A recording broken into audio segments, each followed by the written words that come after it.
বেশ মজাদার একটা ঘটনা ঘটলো। আমার যাওয়ার কথা ছিল কাঁচা রাস্তার মোড়ে।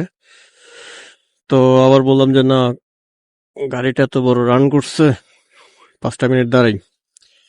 তো দাঁড়ালাম, দাঁড়ানোর পরে রিকোয়েস্ট একটা ঢুকলো আবুল খায়ের থেকেই। এই যে আবুল খায়ের, উনি পিছনে আছে, আসতেছে।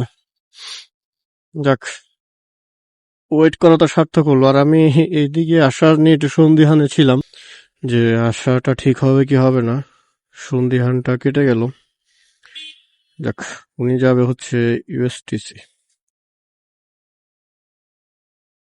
এদিকে আরো বেশি ঠান্ডা, কারণ এদিকে পাহাড় তো। আর আমি যাবোই পাহাড়ের এদিক দিয়ে। শাহজাহান ফিল্ড আছে, তারপরে ফয়েজ লেকের পাহাড়টা আছে।